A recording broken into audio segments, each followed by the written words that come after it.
I want to make a couple of comments that add on to what the speakers have said. I took a note over there. When I was talking about cap and trades, I meet with the Texas City Environmental Committee and the plant managers. It's called the Community Advisory Committee. And we get all their submission data and so forth from the plants and from the state and from Galveston Health District. And I'd like to tell you this one thing. Yes, you do have emissions come out from these plants, but very little compared to the total amount. If you shut down all the chemical plants, and BP is one of the largest in the nation, if you shut them all down tomorrow in Texas City, there wouldn't be a drop. You couldn't even notice the drop in the pollution in the air. The pollution that we have is coming from all these industrial contractors, automobiles on the road when you park and so forth. So it's a misconception. The chemicals in the oil industry is the economic engine of this country. Everything, these clothes you wear, this carpet, your paints, everything. And you shut that down. Now I saw the other day, you talk about a hypocrite.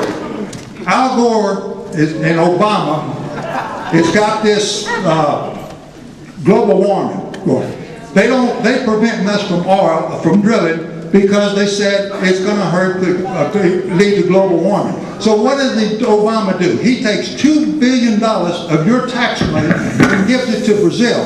And you know who one of the biggest financiers of Brazil, all industry, is George Soros. He bought into that $700 million just a few months before Obama gave him $2 billion, and they're signing an agreement with China. And China and India, just like I said, they're not abiding by this. Brazil's not abiding by this. It's put an economic stranglehold on this country. It's completely nonsense.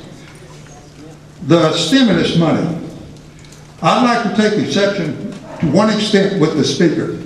A lot of this money is going to be released during the election cycle. Now, you know what money does to a community. We're looking at this at a broad spectrum. But if you take a local community that's got projects that they need to be funded, and you take a congressman, regardless of whether he's a Democrat or Republican, and you pour in all this money to fund these local projects, one thing, a lot of voters are going to vote for this guy.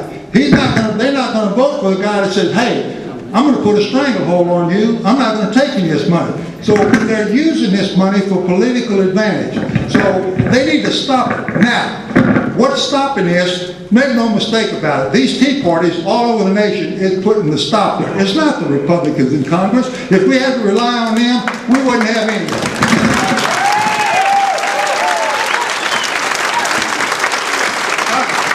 About 3 minutes before I left today, I turned on the television and I saw a town hall meeting of John McCain. And they showed a picture up there. John McCain said, I'm against this one party, whatever they call that, government insurance. He said, I'm against it.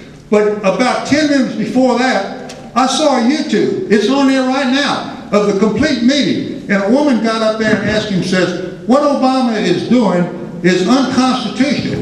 Who's giving him the right to do that? That's against the law. John McCain got up there and he said, well, he said, some of the things that he's doing I don't agree with, but he's an honest person. He's sincere, and the people roared, they booed him. He said, no, wait a minute. He said, he's sincere. Now this is John, we don't need Lindsey Graham and John McCain over there negotiating with bipartisanship. Look, the Democrats and the president, they control it right now. There's no mistake about it.